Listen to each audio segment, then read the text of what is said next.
Hello दोस्तों, स्वागत है आपका हमारे YouTube channel mission lecture UK 2025 पर। तो दोस्तों, आज की क्लास में हम बात करेंगे एक और प्रवक्ता स्क्रीनिंग एग्ज़ाम को लेकर।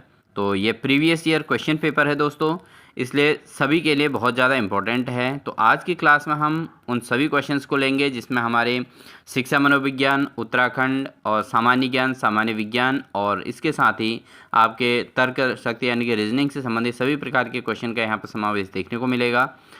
दोस्तों, ये पेपर जो है प्रीवियस ईयर क्वेश्चन पेपर है, इसलिए बहुत ज़्यादा महत्वपूर्ण है। इसलिए बिना स्किप किए आप पूरी क्लास को ज़रूर वॉच कीजिएगा और साथ ही अगर चैनल पर नए हैं तो प्लीज़ चैनल को सब्सक्राइब कर लें। साथ ही बेल आइकन दबाकर ऑल नोटिफिकेशन ऑन कर लीजिएगा, जिससे आपको लगातार इसी प्रकार के क्लासेस का नोटिफिकेशन देखने को मिलेगा। और अगर आप हमारे चैनल पर नए हैं तो प्लीज़ प्लेलिस्ट में जाके आप हमारे प्रीवियस ईयर क्वेश्चंस को देख सकते हैं। तो दोस्तों, ज़्यादा देरी न करते हुए आज की क्लास को स्टार्ट करते हैं। आज की क्लास का हमारा पहला क्वेश्चन है education and man. Education and man नामक पुस्तक के लेखक कौन हैं? तो दोस्तों, ये एजुकेशन एंड मैन नामक जो पुस्तक लिखी गई है वो लिखी गई है F.A. फ्रोवेल के द्वारा। तो फ्रोवेल ने लिखी थी दोस्तों एजुकेशन एंड मैन नामक पुस्तक। ठीक है दोस्तों, बढ़ते हैं दोस्तों अगले प्रश्न में। अगला क्वेश्चन है किंडरगार्टन पद्धति के जन्मदाता कौन थे? तो किंडरगार्टन पद्धति दोस्तों जो बच्चों की पढ़ाई से संबंधित है, छोटे बच्चों की। तो किंडरगार्टन पद्धति किसके द्वारा जो है स्टार्टिंग की गई थी, यानी किन्होंने इसको प्रेफरेंस दिया था?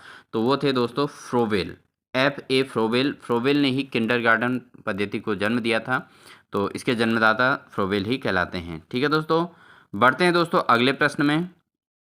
अगला प्रश्न है दोस्तों शिक्षण कौशलों के प्रयोग से विकसित होता है। तो शिक्षण जो है किन शिक्षण कौशलों से विकसित होता है दोस्तों? तो ये है दोस्तों आपका शिक्षण से। किससे? शिक्षण से। तो शिक्षण कौशल किससे विकसित होता है? ये शिक्षण प्रक्रिया द्वारा होता है दोस्तों। ठीक है, अगर हमको एजुकेशनल जो है टीचिंग स्किल डेवलप करना है तो दोस्तों हमको टीचिंग ही करनी पड़ेगी। ठीक है ना, तो टीचिंग के द्वारा ही टीचिंग का स्किल जो है डेवलपमेंट होता है। बढ़ते हैं दोस्तों अगले प्रश्न में। अगला क्वेश्चन है दोस्तों वैल्यू शब्द की उत्पत्ति हुई। तो वैल्यू शब्द की उत्पत्ति कब हुई थी दोस्तों? वैल्यू मूल्य जो शब्द है इसकी उत्पत्ति किससे हुई थी? तो जो वैल्यू शब्द की उत्पत्ति हुई थी दोस्तों वो हुई थी वेलेरा से। किससे हुई थी? वेलेरे, VALERE। तो वेलेरे शब्द से जो है वैल्यू यानी कि मूल्य शब्द की उत्पत्ति हुई थी। ठीक है दोस्तों, बढ़ते हैं अगले प्रश्न की ओर। अगला प्रश्न है दोस्तों अनुशासन प्रेम पर आधारित एवं नियंत्रित होना चाहिए, यह किसने कहा था? तो दोस्तों जो डिसिप्लिन है यानी कि अनुशासन है वो प्रेम पर आधारित और नियंत्रित होना चाहिए, ये किसके शब्द थे? तो दोस्तों ये कहा था पेस्टोलॉजी ने। किसने कहा था? पेस्टोलॉजी ने कहा था दोस्तों अनुशासन प्रेम पर आधारित एवं नियंत्रित होना चाहिए। किसने कहा था? पेस्टोलॉजी ने ये कहा था दोस्तों। बढ़ते हैं दोस्तों क्वेश्चन नंबर 6 की ओर। क्वेश्चन नंबर 6 है digital India programme. Digital India programme के अंतर्गत कितने क्षेत्र सम्मिलित हैं? तो दोस्तों जो डिजिटल इंडिया प्रोग्राम है इसके अंतर्गत कितने क्षेत्र सम्मिलित हैं दोस्तों? ऑप्शन है 7, 8, 9, 10। तो दोस्तों जो डिजिटल इंडिया प्रोग्राम है इसके अंतर्गत टोटल 9 क्षेत्र सम्मिलित हैं। कितने क्षेत्र सम्मिलित हैं दोस्तों? टोटल 9 क्षेत्र जो हैं डिजिटल इंडिया प्रोग्राम के अंतर्गत सम्मिलित हैं। बढ़ते हैं दोस्तों अगले प्रश्न की ओर। क्वेश्चन नंबर 7 है दोस्तों CIET का पूर्ण रूप क्या है? तो CIET क्या होता है दोस्तों? CIET, तो CIET की फुल फॉर्म क्या होती है दोस्तों? ये होती है दोस्तों central institute of educational technology. क्या होती है? Central institute of educational technology, ये CIET की फुल फॉर्म होती है दोस्तों। बढ़ते हैं दोस्तों अगले प्रश्न में। अगला प्रश्न है राष्ट्रीय सूचना विज्ञान केंद्र सेवा इंक की स्थापना कब हुई थी? तो राष्ट्रीय सूचना विज्ञान केंद्र यानी कि सेवा इंक की स्थापना कब हुई थी दोस्तों? ये हुई थी 1995, 1995 में दोस्तों राष्ट्रीय सूचना विज्ञान केंद्र इंक की स्थापना हुई थी। बढ़ते हैं दोस्तों अगले प्रश्न की ओर। अगला प्रश्न है शिक्षकों हेतु राष्ट्रीय पुरस्कार प्रारंभ कब हुआ था? तो जो टीचर्स के लिए दोस्तों राष्ट्रीय पुरस्कार जो प्रारंभ किए गए थे, तो इसकी शुरुआत कब हुई थी? 1966, 1964, 1957 या 1958। तो शिक्षकों के लिए जो राष्ट्रीय जो नेशनल जो है प्राइज़ हैं दोस्तों, वो कब प्रारंभ हुआ था? ये हुआ था 1958 में। 1958 में शिक्षकों हेतु राष्ट्रीय पुरस्कार प्रारंभ किए गए थे। बढ़ते हैं दोस्तों अगले प्रश्न की ओर। क्वेश्चन नंबर 9 है दोस्तों, इनमें से कौन सा व्यक्तित्व विकास में सहायक है? तो व्यक्तित्व विकास में सहायक क्या होगा दोस्तों इसमें से? तो व्यक्तित्व विकास में अगर हम बात करें तो पाठ्य सहगामी क्रियाएं भी व्यक्तित्व विकास में हेल्पफुल होती हैं, पर्सनालिटी डेवलपमेंट में। उसके अलावा परियोजना कार्य भी, और उसके अलावा खेल। ये तीनों के तीनों दोस्तों, ये सभी जो है व्यक्तित्व के विकास में सहायक होती हैं। बढ़ते हैं दोस्तों अगले प्रश्न की ओर। अगला प्रश्न है, कंप्यूटर सह अनुदेशन यानी कि CAI, कंप्यूटर सह अनुदेशन यानी कि CAI द्वारा अधिगम किस क्षेत्र में नहीं होता? तो अगर CAI के द्वारा हम बात अधिगम की करें तो दोस्तों ये किस क्षेत्र में नहीं होता है? तो कंप्यूटर सह अनुदेशन के द्वारा अधिगम किस क्षेत्र में नहीं होता दोस्तों? वो नहीं होता भावात्मक क्षेत्र में। बाकी अगर हम बात करें CAI के द्वारा संज्ञानात्मक क्षेत्र में भी डेवलपमेंट होता है, जो है यहाँ पर अधिगम होता है, लर्निंग होती है, और क्रियात्मक क्षेत्र में भी जो है लर्निंग होती है। ये सभी क्षेत्र ऐसे हैं जिनमें लर्निंग होती है, लेकिन भावात्मक क्षेत्र ऐसा है दोस्तों, इमोशनल जो है, ये जो है इसके द्वारा कंप्यूटर सह अनुदेशन का अधिगम नहीं होता। बढ़ते हैं दोस्तों अगले प्रश्न में। क्वेश्चन नंबर 12 है, निम्नलिखित में से कौन सी शिक्षण विधि नहीं है? तो कौन सी विधि शिक्षण विधि नहीं है दोस्तों? अब बात करें इसमें प्रोजेक्ट मेथड, प्रदर्शनी, कहानी कथन या ह्यूरिस्टिक। तो दोस्तों प्रोजेक्ट एक मेथड है, प्रोजेक्ट मेथड से भी पढ़ाया जा सकता है।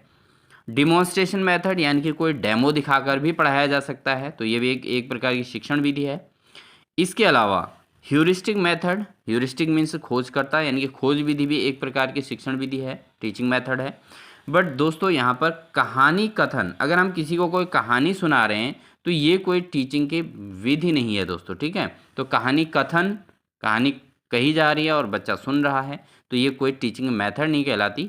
लेकिन project method, demonstration method and heuristic method, ये तीनों के तीनों मेथड हैं दोस्तों, ठीक है।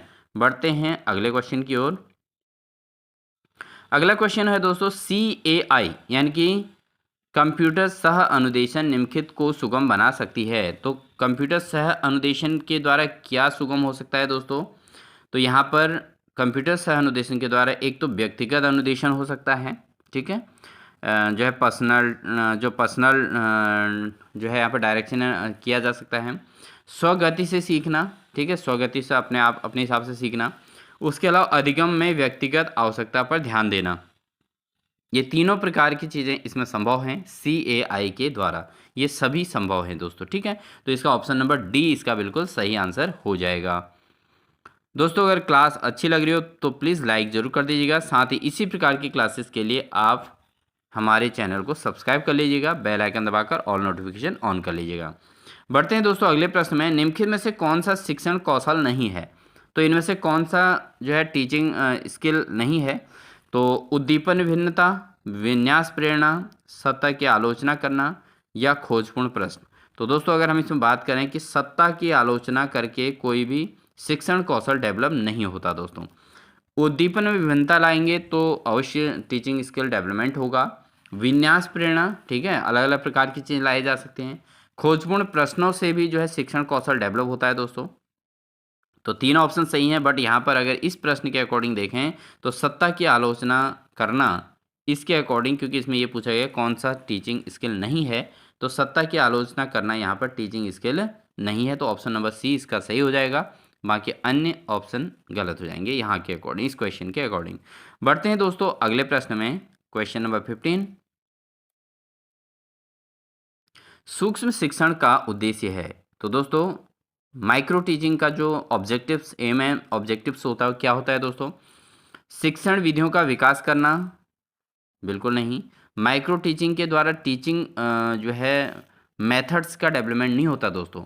क्या होता है माइक्रो टीचिंग? माइक्रो टीचिंग से दोस्तों शिक्षण कौशलों का विकास होता है, यानी कि टीचिंग स्किल का डेवलपमेंट होता है, ठीक है, इसीलिए सूक्ष्म शिक्षण करवाया जाता है दोस्तों टीचरों के लिए। जब भी कोई अभ्यर्थी टीचर बनने के लिए बीएड कोर्स करते हैं या कोई भी ट्रेनिंग कोर्स करते हैं टीचिंग की, तो वहाँ पर माइक्रो टीचिंग इसीलिए कराई जाती है दोस्तों, क्योंकि उससे जो अभ्यर्थी हैं यानी कि जो टीचर बनना चाहते हैं उनमें टीचिंग स्किल का डेवलपमेंट हो, ठीक है ना। तो माइक्रो टीचिंग का एम क्या है, तो यहाँ पर उद्देश्य है शिक्षण कौशलों का विकास करना। तो ऑप्शन नंबर 20 का बिल्कुल सही हो जाएगा दोस्तों। बढ़ते हैं दोस्तों अगले क्वेश्चन की ओर। अगला क्वेश्चन है हमारा, निम्नलिखित द्वारा दिए गए सिद्धांत पर अभिक्रमित अनुदेशन आधारित है। तो निम्नलिखित में से किस सिद्धांत पर अभिक्रमित अनुदेशन आधारित है दोस्तों?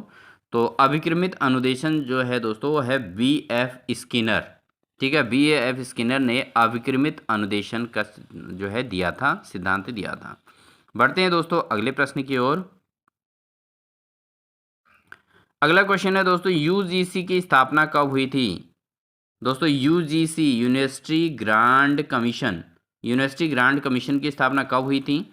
तो यूजीसी की जो स्थापना हुई थी दोस्तों वो हुई थी 1956 में, 1956 में यूजीसी की स्थापना हुई थी दोस्तों। तो इसको जरूर नोट कर लीजिएगा क्योंकि बहुत ज़्यादा महत्वपूर्ण है। यूनिवर्सिटी ग्रांट कमीशन की स्थापना कब हुई थी? विश्वविद्यालय अनुदान आयोग, तो 1956 में विश्वविद्यालय अनुदान आयोग की स्थापना हुई थी। बढ़ते हैं दोस्तों अगले प्रश्न में। अगला क्वेश्चन है दोस्तों, राष्ट्रीय शिक्षा नीति 1986 में शिक्षा पर विचार किया गया। तो जो नेशनल एजुकेशन पॉलिसी यानी कि 1986 जो है दोस्तों, ये इसमें शिक्षा पर विचार किया गया है किस प्रकार का दोस्तों? निवेश के रूप में, ठीक है दोस्तों। तो यहाँ पर 1986 में जो है एजुकेशन पर निवेश करने के लिए यहाँ पर विचार किया गया है। तो ऑप्शन नंबर 20 का सही हो जाएगा, निवेश के रूप में। बढ़ते हैं दोस्तों अगले प्रश्न की ओर। क्वेश्चन नंबर 19 है, शिक्षण सहायक सामग्री किस उपागम से संबद्ध है? तो जो आपका शिक्षण सहायक सामग्री है दोस्तों, टीचिंग लर्निंग मटेरियल जो है, ये किससे संबद्ध है? तो दोस्तों ये है बहु इंद्रिय उपागम से संबंधित है, क्योंकि इसके द्वारा अगर टीचिंग लर्निंग मटेरियल की हेल्प ली जाएगी दोस्तों, तो यहाँ पर जो है क्या होगा, इससे बच्चे में जो है बहुत ज़्यादा डेवलपमेंट होता है, यानी कि बहुआयामी उपागम के रूप में इसका उपयोग किया जाता है, यानी कि बहुत अधिक डेवलपमेंट इससे बच्चे के अंतर्गत होता है दोस्तों। बढ़ते हैं दोस्तों अगले प्रश्न में। क्वेश्चन नंबर 20 है, ली थायर के अनुसार संप्रेषण के मूल कार्यों को बांटा जा सकता है। तो जो ली थायर हैं उनके अनुसार संप्रेषण के मूल कार्यों को किस में बांटा जा सकता है दोस्तों, कितने भागों में बांटा जा सकता है? तो ली थायर के अनुसार जो संप्रेषण के कौशल हैं उन्हें टोटल 4 भागों में बांटा जा सकता है। कितने भागों में दोस्तों? 4 भागों में बांटा जा सकता है ली थायर के अनुसार संप्रेषण के मूल कार्यों को। कितने भागों में दोस्तों? 4 भागों में, ठीक है। बढ़ते हैं दोस्तों अगले प्रश्न की ओर। अगला क्वेश्चन है दोस्तों, राष्ट्रीय अध्यापक शिक्षा परिषद NCTE की स्थापना कब हुई थी? तो दोस्तों NCTE जो है नेशनल टीचर एजुकेशन काउंसिल जो है दोस्तों, तो नेशनल टीचर एजुकेशन काउंसिल क्या है? तो इसके जो स्थापना हुई थी वो कब हुई थी? वो हुई थी 1973। तो NCTE की स्थापना कब हुई थी दोस्तों? 1973 में हुई थी। बहुत ज़्यादा महत्वपूर्ण ये क्वेश्चन है, इसको जरूर नोट कर लीजिएगा, आगामी एग्जाम्स में जरूर आएगा दोस्तों ये। बढ़ते हैं अगले क्वेश्चन की ओर। अगला क्वेश्चन है, कोठारी आयोग का गठन किया गया था। कोठारी आयोग का गठन कब हुआ था दोस्तों? तो कोठारी आयोग का गठन 1964 में हुआ था, और इसके जो हैं इस आयोग के जो अध्यक्ष थे वो कोठारी थे, इसलिए कोठारी आयोग इसका नाम दिया गया था दोस्तों। बढ़ते हैं दोस्तों अगले प्रश्न में। अगला क्वेश्चन है, सभी राज्यों में कॉम्प्रिहेंसिव कॉलेजों की स्थापना की जाए, यह सुझाव किसका है? तो अगर सभी राज्यों में कॉम्प्रिहेंसिव कॉलेजों की स्थापना की जाए का सुझाव किस व्यक्तित्व के द्वारा दिया गया था, कौन सा आयोग के द्वारा दिया गया था दोस्तों? तो ये सुझाव था दोस्तों कोठारी आयोग के द्वारा। तो दोस्तों इस एग्जाम में कोठारी आयोग से संबंधित 2-3 क्वेश्चन पूछे गए हैं। आप देख सकते हैं कि कोई भी आयोग को जो है यहाँ पर जो है एग्ज़ाम में ज़्यादा इंपॉर्टेंस दी जा सकती है, इसलिए सभी आयोग को आपको जो है एक डीप स्टडी यहाँ पर चाहिए होती है, ठीक है। और इम्पोर्टेंट क्वेश्चंस को आप लोग जरूर रिवाइज करना, ठीक है दोस्तों। बढ़ते हैं अगले क्वेश्चन में।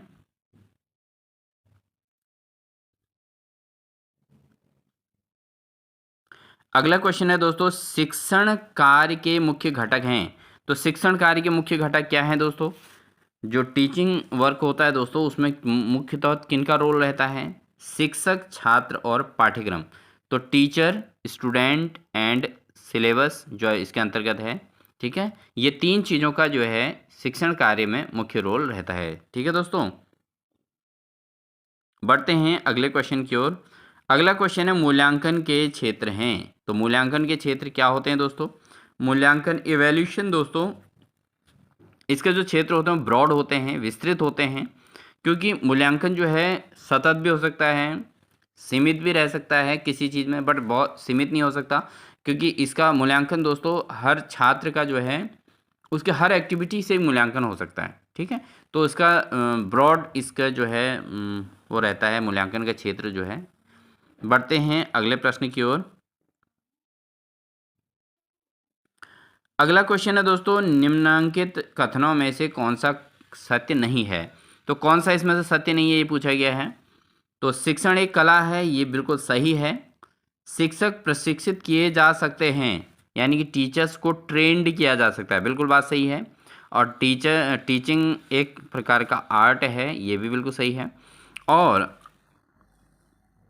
शिक्षक जन्मजात होते हैं, ये बिल्कुल गलत है दोस्तों। कोई भी जो है टीचर जो है वो जन्मजात नहीं होता।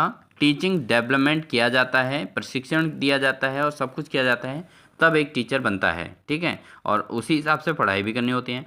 तो शिक्षक जन्मजात नहीं होते हैं, शिक्षक प्रशिक्षित किए जा सकते हैं, और शिक्षण करना एक कला है, ये बात भी बिल्कुल सही है। ठीक है दोस्तों, तो शिक्षक जन्मजात होते हैं, ये बिल्कुल गलत है। बढ़ते हैं अगले प्रश्न की ओर। अगला क्वेश्चन है, बहुउद्देशीय विद्यालयों की अवधारणा प्रस्तुत की गई थी। तो जो है बहुउद्देशीय विद्यालयों की अवधारणा किसके द्वारा प्रस्तुत की गई थी दोस्तों? ये की गई थी माध्यमिक शिक्षा आयोग के द्वारा। तो बहुउद्देशीय विद्यालयों की अवधारणा जो प्रस्तुत की गई दोस्तों, वो की गई थी माध्यमिक शिक्षा आयोग के द्वारा। बहुउद्देशीय विद्यालयों की अवधारणा प्रस्तुत की गई थी। बढ़ते हैं दोस्तों अगले प्रश्न की ओर। राष्ट्रीय जनसंख्या शिक्षा परियोजना प्रारंभ हुई थी। राष्ट्रीय जनसंख्या शिक्षा परियोजना कब प्रारंभ हुई थी दोस्तों? ये हुई थी 1980 में। कब हुई थी? 1980 में राष्ट्रीय जनसंख्या शिक्षा परियोजना जो है प्रारंभ हुई थी। बढ़ते हैं दोस्तों अगले प्रश्न में। रूसा का पूरा रूप है। रूसा क्या है दोस्तों? रूसा का जो फुल फॉर्म है वो क्या है? रूसा का फुल फॉर्म होता है राष्ट्रीय उच्चतर शिक्षा अभियान। क्या होता है? राष्ट्रीय उच्चतर शिक्षा अभियान, नेशनल सेकेंडरी एजुकेशन पॉलिसी। ठीक है दोस्तों, तो ये है रूसा का फुल फॉर्म। बढ़ते हैं दोस्तों अगले प्रश्न की ओर। अगला प्रश्न है, निम्नलिखित में से कौन सा कार्य कंप्यूटर का नहीं है? तो यहां पर कंप्यूटर का कार्य कौन सा नहीं है? परीक्षण आंकड़ों का प्रक्रियाकरण करना। तो जो परीक्षण आंकड़े हैं उनका प्रक्रियाकरण करना, ये कंप्यूटर का कार्य है। लेखा परीक्षण हेतु कंप्यूटर का यूज होता है, ये भी बिल्कुल सही है दोस्तों। उसके अलावा शिक्षण की न्यूनापूर्ति जो है शिक्षण की, उसको भी पूरा करने का काम कंप्यूटर का है। लेकिन मूल्य विकास करना कंप्यूटर का नहीं है। ठीक है दोस्तों, तो इसका ऑप्शन नंबर कौन सा? सी ऑप्शन इसका गलत है, बाकी सारे ऑप्शन सही हैं दोस्तों। ठीक है, बढ़ते हैं दोस्तों अगले प्रश्न में। ग्रामों में उच्च शिक्षा की आवश्यकता को सर्वप्रथम इंगित करने का श्रेय किसे दिया जाता है? तो ग्रामों में उच्च शिक्षा की जो आवश्यकता है उसको सर्वप्रथम इंगित करने का श्रेय किसे दिया जाता है दोस्तों? ये दिया जाता है विश्वविद्यालय शिक्षा आयोग को। कौन सा आयोग को? University grant commission. ठीक है, यूनिवर्सिटी एजुकेशन तो यूनिवर्सिटी एजुकेशन कमीशन को दोस्तों ये उच्च शिक्षा की आवश्यकता को सर्वप्रथम इंगित करने का श्रेय दिया जाता है। बढ़ते हैं दोस्तों अगले प्रश्न में। अगला प्रश्न है, एनसीटीई का मुख्य कार्यक्षेत्र है। तो एनसीटीई का मुख्य कार्यक्षेत्र क्या है दोस्तों? एनसीटीई का मुख्य कार्यक्षेत्र दोस्तों है शिक्षक शिक्षा से। किससे संबंधित है एनसीटीई? यह है टीचर एजुकेशन से, यानी कि शिक्षक शिक्षा से संबंधित है। बढ़ते हैं दोस्तों अगले प्रश्न में। अगला क्वेश्चन है, राष्ट्रीय ज्ञान आयोग के अध्यक्ष थे। तो राष्ट्रीय ज्ञान आयोग के अध्यक्ष कौन थे दोस्तों? ये थे सैम पित्रोदा। सैम पित्रोदा दोस्तों राष्ट्रीय ज्ञान आयोग के अध्यक्ष थे। ठीक है। बढ़ते हैं दोस्तों अगले प्रश्न में। अगला प्रश्न है दोस्तों, साला दर्पण परियोजना का संबंध किससे है? तो जो साला दर्पण परियोजना है इसका संबंध किससे है दोस्तों? साला दर्पण जो परियोजना है दोस्तों इसका संबंध है केंद्रीय विद्यालयों से। किससे संबंधित है? केंद्रीय विद्यालयों से संबंधित है दोस्तों साला दर्पण परियोजना। बढ़ते हैं दोस्तों अगले प्रश्न में। अगला प्रश्न है दोस्तों, आरटीई एक्ट की किस धारा के अंतर्गत गैर सहायता प्राप्त निजी विद्यालयों के 25% स्थान आर्थिक रूप से पिछड़े वर्ग के बच्चों हेतु आरक्षित है? तो आरटीई एक्ट के किस धारा के अंतर्गत गैर सहायता प्राप्त निजी विद्यालयों के 25% स्थान आर्थिक रूप से पिछड़े वर्ग के बच्चों के लिए है दोस्तों? तो आर्थिक रूप से पिछड़े वर्ग के लिए 12(1)(c) में 12(1)(c) के अंतर्गत दोस्तों आर्थिक रूप से पिछड़े वर्ग की जो है यहाँ पर उनके लिए आरक्षित 25% दिया गया है। किस में दिया गया है? 12(1)(c) में। ठीक है दोस्तों। बढ़ते हैं अगले प्रश्न में।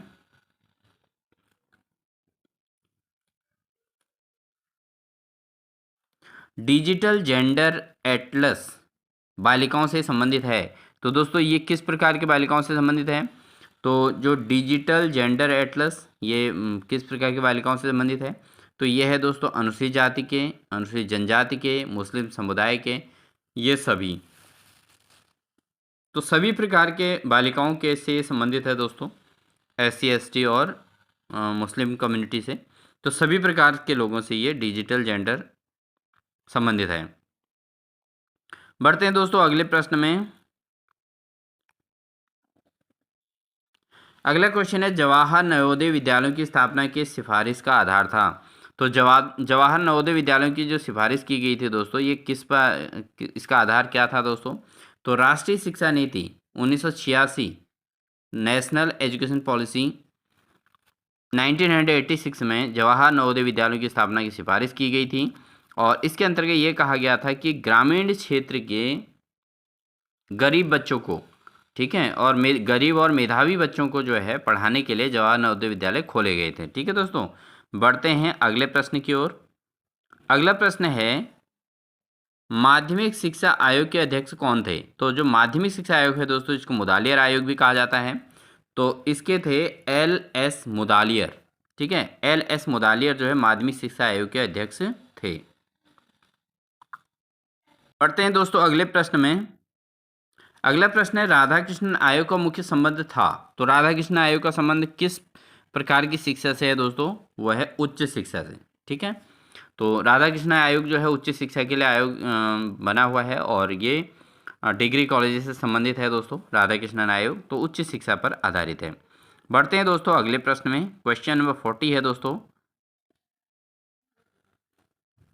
Independent regulatory authority for higher education, independent regulatory authority for higher education की स्थापना की सिफारिश की थी। किसके द्वारा की गई थी दोस्तों? Independent regulatory authority of higher education की स्थापना जो इसके लिए सिफारिश की गई थी वो की गई थी AKC के द्वारा। किसके द्वारा दोस्तों?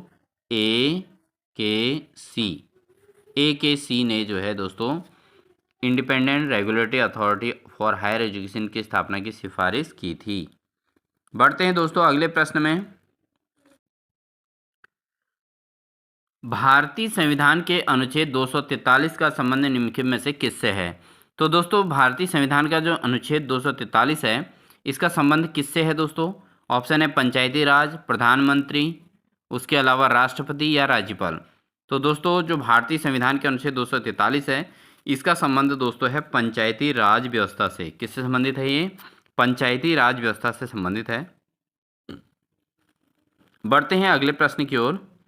अगला क्वेश्चन है दोस्तों, प्रतिवर्ष मानव अधिकार दिवस कब मनाया जाता है? तो दोस्तों जो प्रतिवर्ष मानव अधिकार दिवस कब मनाया जाता है?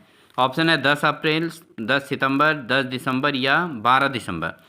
तो जो मानव अधिकार दिवस मनाया जाता है दोस्तों मनाया जाता है 10 दिसंबर को प्रतिवर्ष। ठीक है, प्रतिवर्ष कब मनाया जाता है? 10 दिसंबर को। ठीक है, बढ़ते हैं अगले प्रश्न की ओर।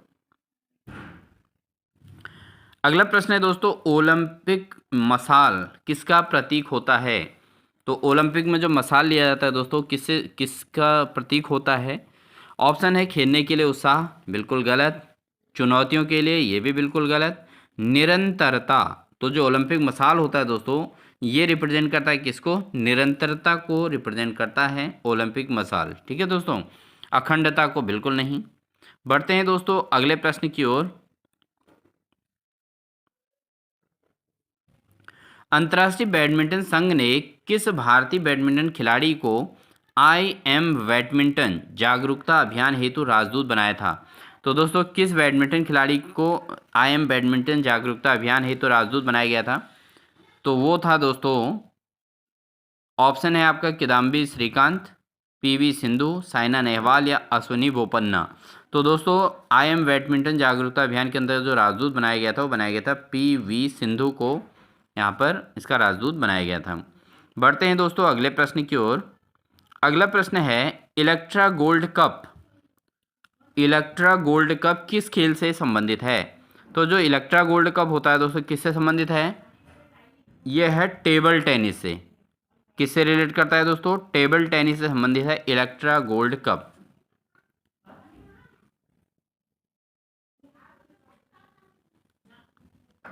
बढ़ते हैं दोस्तों अगले प्रश्न में। निम्नलिखित में से किस केंद्र शासित प्रदेशों राज्यों के विलय हेतु संसद द्वारा दिसंबर 2019 में बिल पारित किया गया? तो किन केंद्र शासित प्रदेशों के विलय हेतु संसद द्वारा दिसंबर 2019 में बिल पारित किया गया था? तो दोस्तों वह है आपके दादरा व नगर हवेली, दादरा नगर हवेली तथा दमन व दीव। ठीक है दोस्तों, तो इन राज्यों के केंद्र शासित प्रदेशों के विलय हेतु संसद द्वारा दिसंबर 2019 में बिल पारित किया गया था। बढ़ते हैं दोस्तों अगले प्रश्न में। अगला प्रश्न है दोस्तों, भारत ने सतीश धवन अंतरिक्ष केंद्र श्रीहरिकोटा से किस तिथि को अपने चंद्रयान 2 अंतरिक्ष यान का प्रक्षेपण किया था?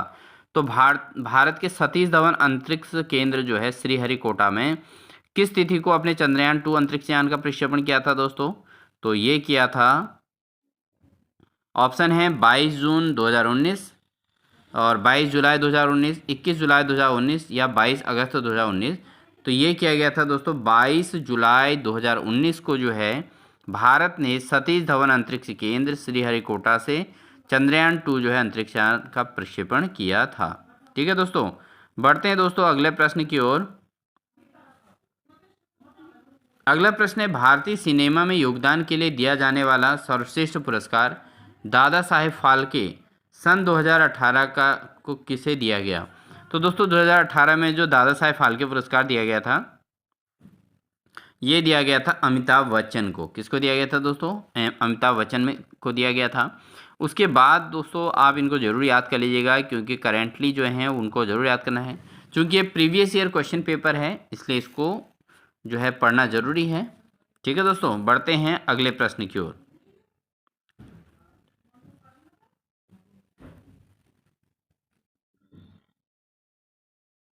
अगला क्वेश्चन है श्री सुंदर पिचाई किस कंपनी के मुख्य कार्यकारी अधिकारी हैं, यानी कि सीईओ हैं?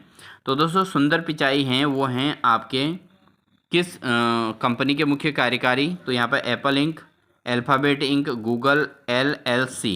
तो दोस्तों वो जो हैं अल्फ़ाबेट इंक और गूगल LLC दोनों के जो है मुख्य कार्यकारी सीईओ रहे हैं सुंदर पिचाई। ठीक है दोस्तों, बढ़ते हैं दोस्तों अगले प्रश्न की ओर। अगला क्वेश्चन है दोस्तों, संयुक्त राष्ट्र के जलवायु परिवर्तन फ्रेमवर्क के अंतर्गत COP 2025 सम्मेलन कहाँ आयोजित हुआ? तो दोस्तों जो COP 2025 जो सम्मेलन हुआ था वो कहाँ आयोजित हुआ था दोस्तों? ये हुआ था दोस्तों आपके मैड्रिड यानी स्पेन में ये आयोजन हुआ था दोस्तों। संयुक्त राष्ट्र के जलवायु परिवर्तन फ्रेमवर्क के अंतर्गत COP 25 सम्मेलन जो है आयोजित मैड्रिड यानी कि स्पेन में हुआ था दोस्तों। ठीक है, बढ़ते हैं दोस्तों अगले प्रश्न में। निम्नलिखित में से कौन ओस्लो समझौते से संबंधित हैं? तो कौन ओस्लो समझौते से संबंधित है दोस्तों? भारत और जापान के मध्य परमाणु समझौता, डाटा स्थानीयकरण या इजराइल सरकार और फिलिस्तीन मुक्ति मोर्चा के बीच समझौता। तो कौन सा इसमें संबंधित है दोस्तों? वह है भारत और जापान के मध्य परमाणु समझौता जो है ये ओस्लो समझौते के नाम से संबंधित जो है यहाँ पर है। ठीक है दोस्तों, बढ़ते हैं अगले प्रश्न की ओर। क्वेश्चन नंबर 52 है दोस्तों, वर्ष 2019 का साहित्य के लिए नोबेल पुरस्कार किसे दिया गया? तो अगर हम बात करें 2019 की, तो 2019 में दोस्तों साहित्य के लिए नोबेल पुरस्कार मिला था पीटर हैंडके को। किसको मिला था? पीटर हैंडके को मिला था। और अभी 2023 में किसे जो है साहित्य के लिए नोबेल पुरस्कार मिला था, इसको आप जरूर नोट कर लीजिएगा दोस्तों, क्योंकि एग्जाम में व्यू के बहुत ज़्यादा इंपॉर्टेंट है, क्योंकि करंट अफेयर्स के क्वेश्चन भी पूछे जाते हैं। क्योंकि 6 अप्रैल को एग्ज़ाम होना है, तो इसलिए आप लोग सभी लोग इसके लिए अच्छी प्रिपरेशन करें।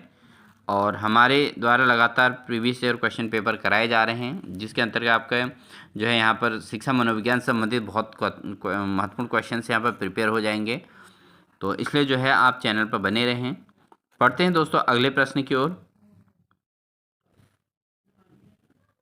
अगला क्वेश्चन है दोस्तों, प्याज के लाल रंग होने का क्या कारण है? तो प्याज का जो रंग लाल होता है दोस्तों, वो होता है आपका एंथोसाइनिन। किसकी उपस्थिति के कारण? एंथोसाइनिन की उपस्थिति के कारण होता है दोस्तों। जबकि यहाँ पर बोर्ड के द्वारा इसका ऑप्शन नंबर बी सही दिया गया था, लेकिन इसका वैसे देखा जाए तो प्याज में जो लाल रंग होता है उसका कारण एंथोसाइनिन की उपस्थिति होती है। बढ़ते हैं दोस्तों अगले प्रश्न में। अगला क्वेश्चन है, निम्नलिखित में सर्वाधिक भेदन क्षमता वाली एक्स किरणों की तरंगदैर्घ्य कितनी होती है? तो जो सर्वाधिक भेदन क्षमता वाले एक्स किरणें हैं, इनकी जो है तरंगदैर्घ्य कितनी होती है, इनकी वेवलेंथ कितनी होती है दोस्तों? जो एक्स किरणें होती है दोस्तों, होती है उनकी तरंगदैर्घ्य 2 एंगस्ट्रम होती है। इसको एंगस्ट्रम पढ़ा जाता है दोस्तों, ठीक है। ए के ऊपर 0 यहाँ पर बना रहता है, मतलब डिग्री टाइप का, तो 2 एंगस्ट्रम इसको पढ़ते हैं, ठीक है, 2 एंगस्ट्रम।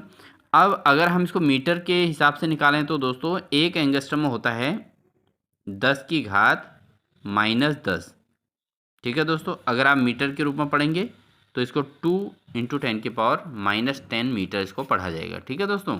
तो ऑप्शन नंबर कौन सा सही है इसका? ऑप्शन नंबर ए इसका बिल्कुल सही होगा, ठीक है। बढ़ते हैं दोस्तों अगले प्रश्न में। अगला क्वेश्चन है, यदि माता पिता दोनों का रक्त समूह AB पॉजिटिव हो तो उनके बच्चे में रक्त समूह कौन सा हो सकता है? तो यदि अगर मदर फादर दोनों में ही रक्त समूह AB पॉजिटिव है तो बच्चों के रक्त समूह कौन सा हो सकता है? तो बच्चों का जो रक्त समूह होगा दोस्तों, वो AB पॉजिटिव भी हो सकता है, खाली A पॉजिटिव भी हो सकता है, या खाली B पॉजिटिव भी हो सकते हैं। मतलब इन तीनों में से कुछ भी हो सकते हैं। AB पॉजिटिव भी हो सकता है, A पॉजिटिव भी हो सकता है, या B पॉजिटिव भी हो सकता है दोस्तों, ठीक है। बढ़ते हैं दोस्तों अगले प्रश्न में। लोहे में जंग लगने से बचाने के लिए जिंक की परत चढ़ाई जाती है, इस प्रक्रिया को क्या कहते हैं? तो दोस्तों जो लोहे में जंग लगने से बचाने के लिए जिंक की लेयर लगाई जाती है, लेयर चढ़ा दी जाती है, तो इस प्रोसेस को क्या कहा जाता है? तो ये प्रोसेस कहलाती है दोस्तों गैल्वेनीकरण, यानी गैल्वेनाइजेशन इसको कहते हैं दोस्तों, ठीक है। तो लोहे को जंग लगने से बचाने के लिए उसमें गैल्वेनीकरण किया जाता है। बढ़ते हैं दोस्तों अगले प्रश्न की ओर। अगला क्वेश्चन है, प्रकाश वर्ष किस भौतिक राशि की इकाई है? तो जो आपका प्रकाश वर्ष है, लाइट ईयर, ये किस भौतिक राशि की इकाई है दोस्तों? किसका मात्रक है ये? तो प्रकाश वर्ष दोस्तों यूज होता है आपका दूरी के लिए। किसके लिए? दूरी, जो ब्रह्मांड की दूरियां होती हैं वो लाइट ईयर में ही, यानी कि प्रकाश वर्ष में ही मापी जाती हैं। तो प्रकाश वर्ष किसका मात्रक है? दूरी का। बढ़ते हैं दोस्तों अगले प्रश्न में। सोलर सेल सौर ऊर्जा के किस ऊर्जा के रूप में परिवर्तित करता है? तो सोलर सेल जो है वो सौर ऊर्जा को किस ऊर्जा में परिवर्तित करता है? तो ये करता है दोस्तों, सोलर सेल जो होता है वो सौर ऊर्जा को विद्युत ऊर्जा में कन्वर्ट करता है, ठीक है। और आपने देखा होगा बहुत जगह सोलर सेल लगे रहते हैं दिन भर, और उसके बाद जो है वो इलेक्ट्रिसिटी जनरेट उससे किया जाता है। बढ़ते हैं दोस्तों अगले प्रश्न में। अगला प्रश्न है, रक्त में पाए जाने वाले कणिकाएं जिनका संबंध रोग प्रतिरोधक क्षमता से है, उन्हें क्या कहते हैं? तो जो ब्लड में जो सेल्स पाई जाती हैं, कणिकाएं होती हैं, ठीक है दोस्तों, वो जो है इनकी रोग प्रतिरोधक क्षमता से है, इनको क्या कहते हैं? तो दोस्तों ये होती हैं श्वेत रक्त कणिकाएं, ठीक है। क्या होती हैं? WBC, white cells white blood corpuscles, ठीक है, WBC, ठीक है। और जो है RBC होती है दोस्तों, इनको कहते हैं रेड ब्लड कर्पस्कल्स, ठीक है दोस्तों, ये इनको कहा जाता है। तो ये रक्त में पाए जाने वाले कणिकाएं हैं जो रोग प्रतिरोधक क्षमता के लिए होती हैं, तो उनको कहते हैं WBC। क्या कहा जाता है दोस्तों? WBC। बढ़ते हैं दोस्तों अगले प्रश्न में। अगला प्रश्न है टीकाकरण किसने शुरू किया? तो टीकाकरण किसके द्वारा शुरू किया गया था दोस्तों? तो टीकाकरण किया गया था एडवर्ड जेनर के द्वारा। किसके द्वारा? एडवर्ड जेनर ने दोस्तों टीकाकरण की शुरुआत की थी। ठीक है दोस्तों, बढ़ते हैं अगले क्वेश्चन की ओर। दोस्तों प्रवक्ता स्क्रीनिंग के एग्जाम में आपके जो है शिक्षा मनोविज्ञान, सामान्य ज्ञान, सामान्य विज्ञान से संबंधित बहुत सारे क्वेश्चन पूछे जाते हैं, तो इसलिए बिल्कुल भी स्किप किए बिना आप पूरे क्लास को अटेंड कीजिएगा। एक एक क्वेश्चन को नोट कीजिएगा, जो चीज़ आपको आती है तो उसको कंफर्म कर लीजिएगा कि आपको आ रहा है। अगर किसी क्वेश्चन में कोई डाउट हो तो बिना उसके जो है आप इसको अपना नोट्स में नोट करिएगा। ठीक है, तो बहुत ज़्यादा इंपॉर्टेंट चीज़ें हो रही हैं दोस्तों, इसलिए आप बिल्कुल भी स्किप ना करें। बढ़ते हैं अगले प्रश्न में। वाहनों में पीछे का ट्रैफिक देखने के लिए किस प्रकार का दर्पण प्रयोग में लाया जाता है? तो अगर वाहनों में पीछे का ट्रैफिक देखना हो तो किस प्रकार के दर्पण का प्रयोग में लाया जाता है दोस्तों? ये लाया जाता है दोस्तों आपका उत्तल दर्पण। कौन सा दर्पण दोस्तों? उत्तल दर्पण दोस्तों पीछे के ट्रैफिक को देखने के लिए प्रयोग में लाया जाता है। ठीक है, बढ़ते हैं अगले प्रश्न की ओर। अगला प्रश्न है एक लुढ़कती हुई गेंद कुछ दूर जाकर रुक जाती है, तो वह क्यों रुक जाती है? तो इसका क्या कारण है दोस्तों? जब कोई गेंद लुढ़क रही हो और आगे को बढ़ रही हो तो अचानक रुकने का कारण होता है दोस्तों घर्षण बल। क्या होता है? घर्षण बल के कारण जो है, घर्षण बल के कारण ही जो है लुढ़कती हुई गेंद जो है रुक जाती है।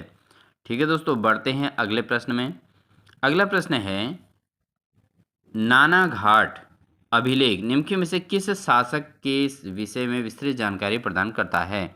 तो जो नानाघाट अभिलेख है वो किस शासक के बारे में जानकारी देता है दोस्तों? ये देता है सातकर्णी प्रथम के बारे में। किसके बारे में? सातकर्णी प्रथम के बारे में नानाघाट अभिलेख के द्वारा जानकारी मिलती है।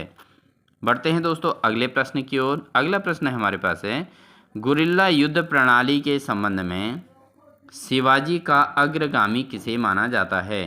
तो जो गुरिल्ला युद्ध प्रणाली थी दोस्तों, ये इसके संबंध में शिवाजी का अग्रगामी किसे कहा जाता है? तो ये कहा जाता है दोस्तों मलिक अंबर को। किसे? मलिक अंबर को गुरिल्ला युद्ध प्रणाली के संबंध में शिवाजी का अग्रगामी माना जाता है। बढ़ते हैं दोस्तों अगले प्रश्न में। अगला प्रश्न है इंडिया विंस फ्रीडम के लेखक कौन हैं? तो इंडिया विंस फ्रीडम इस पुस्तक के लेखक कौन है दोस्तों? वो हैं मौलाना अबुल कलाम आज़ाद। तो मौलाना अबुल कलाम आज़ाद जो हैं दोस्तों इंडिया विंस फ्रीडम नामक पुस्तक के लेखक हैं। और मौलाना अबुल कलाम आज़ाद दोस्तों भारत के पहले शिक्षा मंत्री भी रहे। इनमें से कौन 15 अगस्त 1947 में भारतीय राष्ट्रीय कांग्रेस के अध्यक्ष थे? तो दोस्तों यहाँ पर अगर हम ऑप्शन देखें तो यहाँ पर पंडित जवाहरलाल नेहरू, आचार्य JB कृपलानी, मौलाना अबुल कलाम आज़ाद और डॉक्टर राजेंद्र प्रसाद। तो दोस्तों ये जो हैं आचार्य JB कृपलानी जो है 15 अगस्त 1947 में भारतीय राष्ट्रीय कांग्रेस के अध्यक्ष थे। ठीक है दोस्तों, बढ़ते हैं दोस्तों अगले प्रश्न की ओर। अगला प्रश्न है 2011 की जनगणना के अनुसार निम्नलिखित राज्यों में से किसमें अनुसूचित जनजातियों की जनसंख्या का प्रतिशत उसके कुल जनसंख्या के प्रतिशत के हिसाब से न्यूनतम है? तो अगर हम कुल जनसंख्या के प्रतिशत के हिसाब से देखें तो कौन से जो है किस राज्य में अनुसूचित जनजाति की जनसंख्या प्रतिशत कम है? तो अगर बात करें तो दोस्तों वह है आपका उत्तर प्रदेश। ठीक है, तो उत्तर प्रदेश में है अनुसूचित जनजातियों की जनसंख्या का प्रतिशत कुल जनसंख्या के प्रतिशत के हिसाब से न्यूनतम है। ठीक है दोस्तों, बढ़ते हैं दोस्तों अगले प्रश्न में। अगला प्रश्न है क्वेश्चन नंबर 68 निम्नलिखित में से कौन सा युग्म सही सुमेलित नहीं है? तो इनमें से कौन सा युग्म सही सुमेलित नहीं है दोस्तों? ये है आपका बोरा साइबेरिया, तो ये जो है सही नहीं है। बाकी फोहन जो है आल्प्स पर्वत में ही है, बिल्कुल सही है। मिस्ट्रल राइन घाटी और खामसिन जो है मिस्र में है। ठीक है दोस्तों, तो ये तीनों जो हैं सही जगहों पे सुमेलित हैं, लेकिन बोरा जो है साइबेरिया में नहीं है। ठीक है दोस्तों, बढ़ते हैं अगले प्रश्न में। अगला क्वेश्चन है दोस्तों निम्नलिखित में से कौन एक शीत जलधारा है? तो कौन सी जलधारा शीत जलधारा है दोस्तों? अगर हम बात करें तो ब्राज़ील जलधारा जो है शीत जलधारा नहीं है। उसके अलावा गल्फ स्ट्रीम भी शीत जलधारा नहीं है। वेनेजुएला जलधारा दोस्तों यह है शीत जलधारा। बेगुएला जलधारा क्या है? ये एक प्रकार की शीत जलधारा है दोस्तों। बढ़ते हैं दोस्तों अगले प्रश्न में, क्वेश्चन नंबर 70। निम्न में से किस भारतीय राज्य में सड़क सघनता सर्वाधिक है? तो कौन से भारतीय राज्य के अंतर्गत सड़क की सघनता सर्वाधिक है? तो यह है दोस्तों केरल में। कहाँ है? केरल में जो है सड़क की सघनता सर्वाधिक पाई जाती है। बढ़ते हैं दोस्तों अगले प्रश्न की ओर। अगला क्वेश्चन, मेसाबी श्रेणी निम्न में से किस खनिज से संबंधित है? तो जो मेसाबी श्रेणी है दोस्तों किस खनिज संपदा से संबंधित है? तो यह है दोस्तों लौह अयस्क से। तो मेसाबी श्रेणी के अंतर्गत लौह अयस्क का जो है सबसे ज़्यादा उत्पादन होता है दोस्तों। ठीक है, बढ़ते हैं अगले प्रश्न की ओर। अगला प्रश्न है, डांगर बैंक जो एक महत्वपूर्ण मत्स्य क्षेत्र जाना जाता है किस सागर में स्थित है? तो जो डांगर बैंक है दोस्तों वो किस सागर में स्थित है? डांगर बैंक दोस्तों आपका उत्तर सागर में स्थित है। कहाँ स्थित है? उत्तर सागर में डांगर बैंक स्थित है। बढ़ते हैं दोस्तों अगले प्रश्न में। अगला क्वेश्चन है, निम्नलिखित में से कौन सा कोयला सर्वश्रेष्ठ प्रकार का है? तो कौन सा कोयला जो है सर्वश्रेष्ठ प्रकार का है दोस्तों? वो है आपका एंथ्रासाइट। कौन सा कोयला? एंथ्रासाइट जो है कोयला जो है ये सबसे सर्वश्रेष्ठ प्रकार का कोयला माना जाता है। बढ़ते हैं प्रश्न नंबर 74 की ओर। क्वेश्चन नंबर 74 है दोस्तों, 1950 के भारतीय संविधान के भाग सी में कितने राज्य थे? तो 1950 में जो भारतीय संविधान के भाग सी है इसमें कुल कितने राज्य थे दोस्तों? इसमें थे टोटल 10 राज्य। कितने राज्य? टोटल 10 राज्य हैं दोस्तों 1950 के भारतीय संविधान के अंतर्गत। बढ़ते हैं अगले प्रश्न की ओर। अगला क्वेश्चन है दोस्तों, भारतीय संविधान एक राष्ट्र का स्तंभ नामक पुस्तक किसने लिखा है? तो एक राष्ट्र का स्तंभ जो है ये किसके द्वारा लिखा गया है दोस्तों?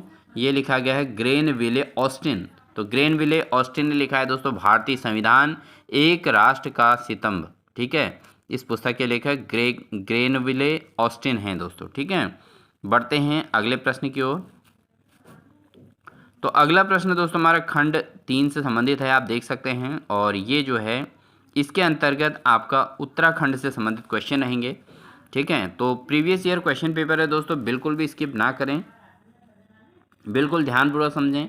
अगर क्लास अच्छी लग रही हो तो प्लीज़ लाइक ज़रूर कर दें दोस्तों। अगर वीडियो अच्छी लगे तो लास्ट में अपना जो है कमेंट सेक्शन में कमेंट ज़रूर दें दोस्तों।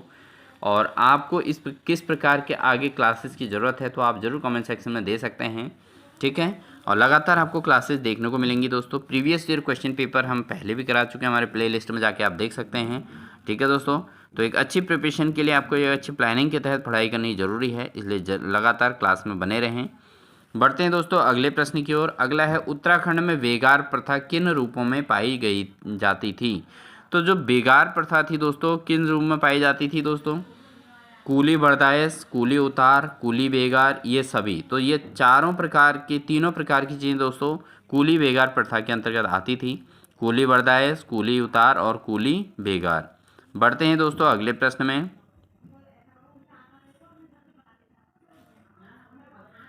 उत्तराखंड क्रांति दल का गठन किस वर्ष किया गया? तो यूकेडी जो है दोस्तों इसकी स्थापना कब की गई थी? तो ये की गई थी 1979 में, 1989 में। ठीक है दोस्तों, 1979 दोस्तों 1979 में।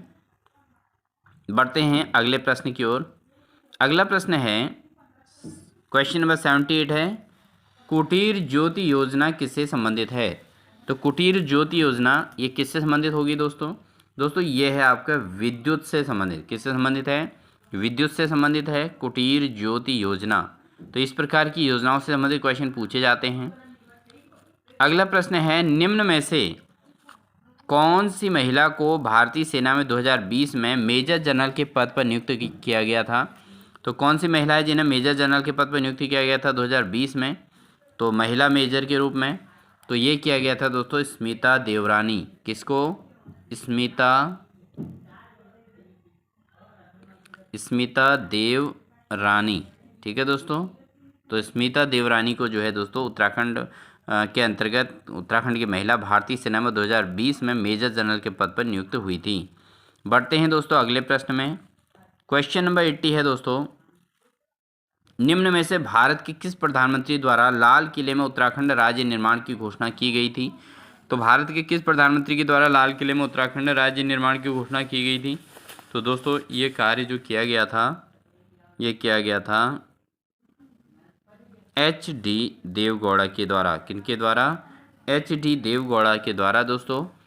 भारतीय प्रधानमंत्री जिन्होंने उत्तराखंड राज्य निर्माण की घोषणा की थी वो थे HD देवगौड़ा। ठीक है दोस्तों, बढ़ते हैं अगले प्रश्न की ओर।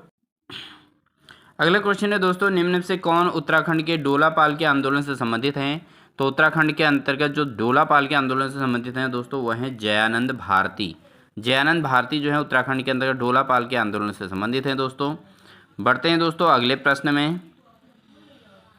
उत्तराखंड के निम्नलिखित में से किस तहसील ने 2001 से 2011 के दौरान दशकीय ऋणात्मक जनसंख्या वृद्धि सर्वाधिक की थी? तो किस तहसील में ऐसा हुआ था दोस्तों 2001 से 2011 के दौरान जो दशकीय जो है जनसंख्या जांच हुई थी, तो उसमें सबसे सर्वाधिक वृद्धि किस में दर्ज की गई थी दोस्तों? वो की गई थी विक्यासेन में। कहाँ की गई थी? विक्यासेन में जो है सबसे जो है ज़्यादा ऋणात्मक जनसंख्या वृद्धि दर्ज की गई थी। बढ़ते हैं दोस्तों अगले प्रश्न में। अगला क्वेश्चन है, निम्नलिखित में से कौन सा युग्म गलत है? तो इनमें से कौन सा युग्म गलत है? अगर हम बात करें कफनी ग्लेशियर तो दोस्तों ये बागेश्वर में है, बिल्कुल सही है। रालम ग्लेशियर पिथौरागढ़, ये भी बिल्कुल सही है दोस्तों।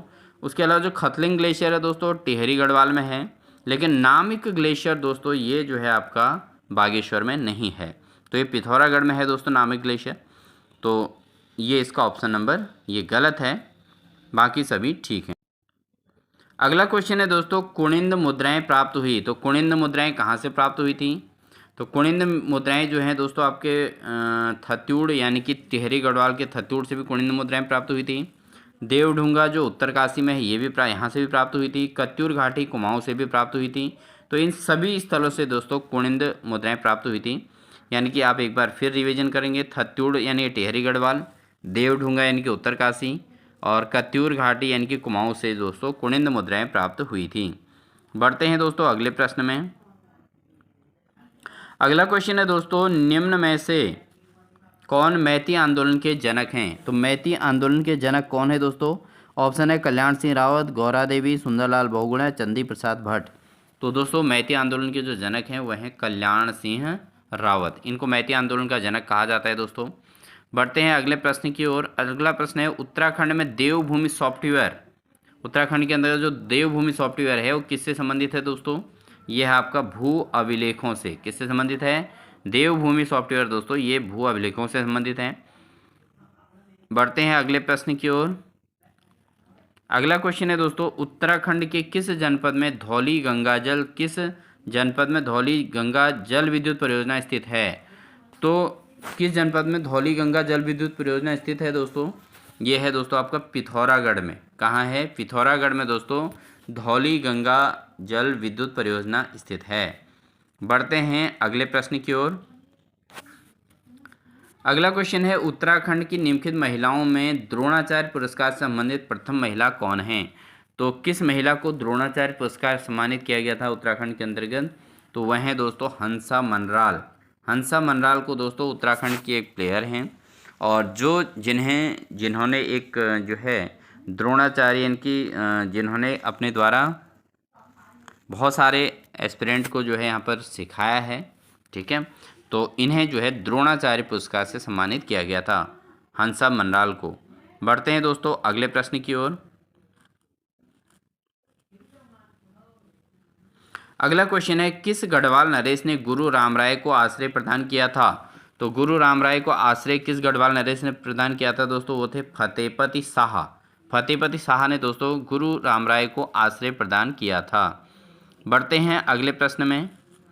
अगला क्वेश्चन है दोस्तों, चंद वंश के शासनकाल में सीरती क्या था?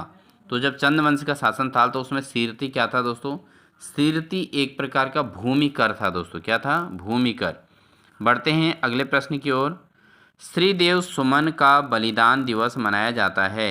तो श्रीदेव सुमन का बलिदान दिवस कब मनाया जाता है दोस्तों? ये मनाया जाता है 25 जुलाई। कब?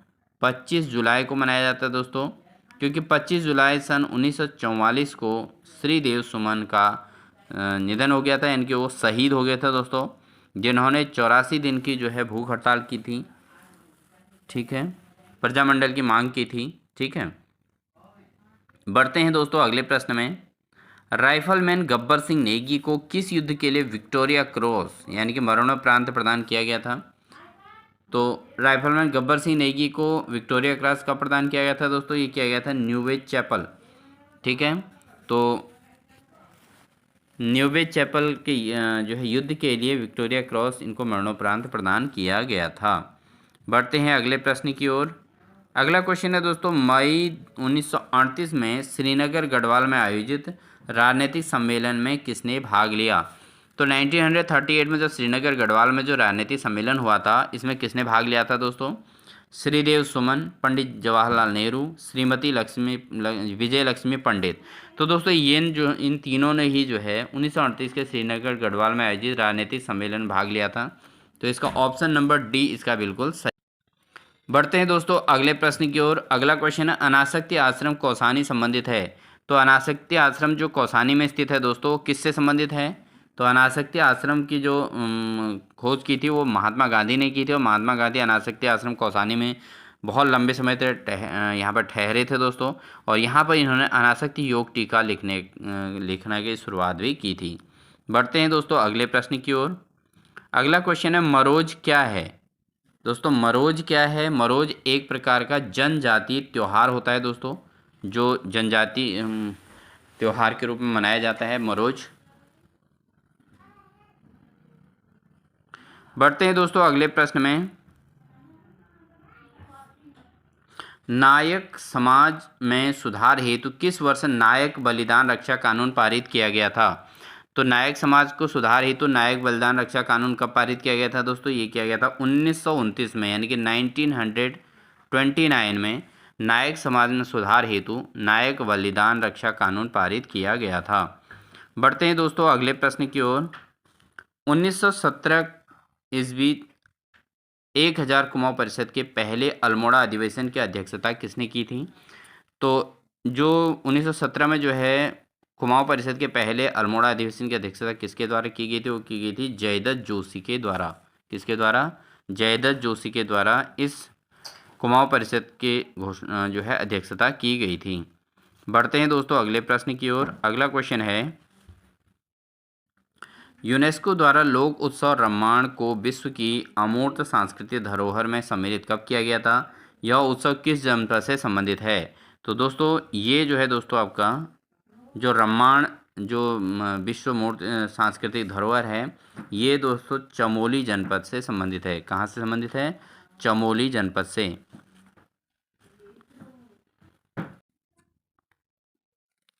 अगला क्वेश्चन है दोस्तों, खुमरी पंचायत किस जनजाति से संबंधित है?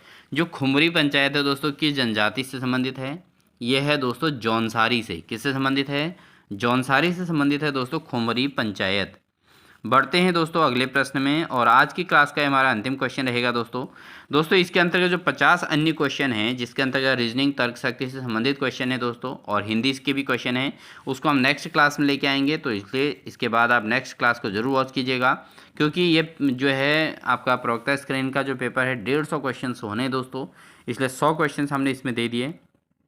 अन्य 50 क्वेश्चन हमारे जस्ट नेक्स्ट क्लास के अंतर्गत रहेगी, तो आप ज़रूर उसको भी वॉच कर लीजिएगा दोस्तों। ठीक है, बढ़ते हैं अंतिम क्वेश्चन की ओर। तो 1922 में बैरिस्टर मुकुंदी लाल ने तुर्की के युवा तुर्क आंदोलन से प्रभावित होकर किस मासिक समाचार पत्र का प्रकाशन किया था?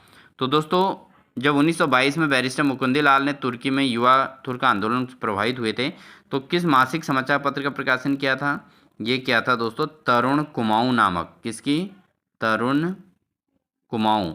ठीक है, तो इसकी जो है इन्होंने मासिक समाचार पत्र का प्रकाशन इन्होंने किया था।